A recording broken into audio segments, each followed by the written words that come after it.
What's up, fam? It's your boy Demuir here, purveyor of all sounds underground. Thank you for joining me on this YouTube Tuesday, where today we will be talking about my thoughts on Ableton versus Logic. But before we jump into things, what I need from you is that SLC. I need you to hit subscribe, like, and comment, and more importantly, hit the notifications bell to stay in touch with the new videos that we have coming. All right, so let's jump into things. I have recently had the opportunity to purchase a copy of Ableton's Live, I think it's 10 now, versus Logic's newly updated 10.5 version, and I've arrived at some conclusions that work for me. This is not a video about which DAW is better, it's just my particular observations. So let's jump into the first point. Number one, workflow.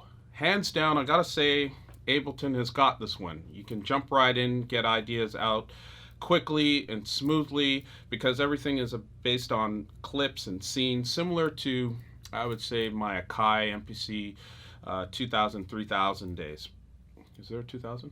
Not sure, but whatever. Point number two, audio management and the handling of time stretching. Ableton, again, has got this one completely on lock. When I tested it out, I could say I heard like 0 artifacts and things I've sampled from vinyl records and other sources.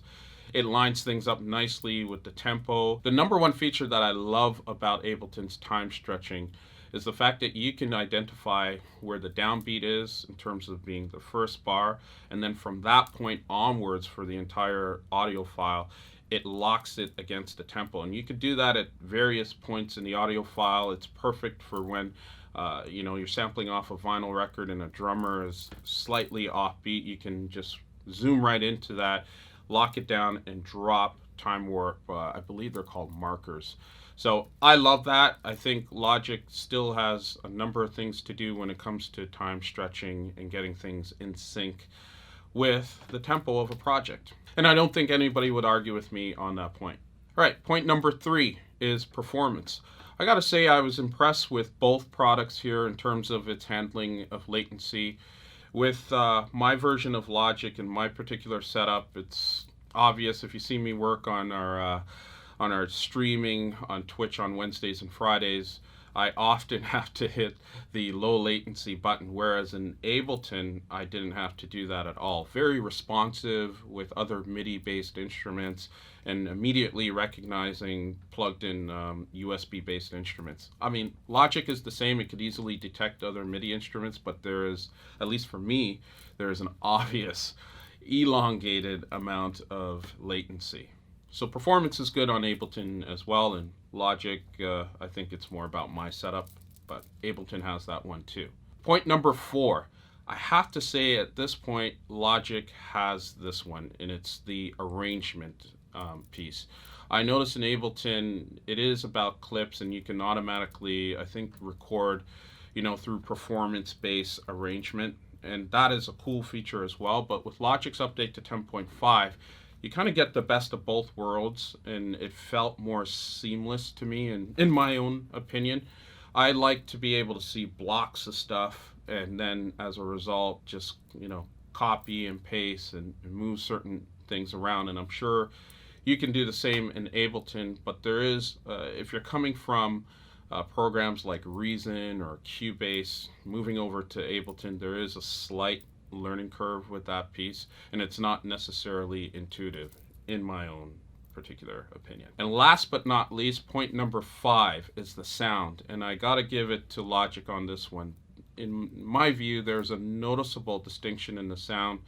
I felt that Ableton sound was a bit more on the higher end of things, a little bit more crispy, whereas with Logic I found that the overall sound was just much more balanced, in terms of being flat.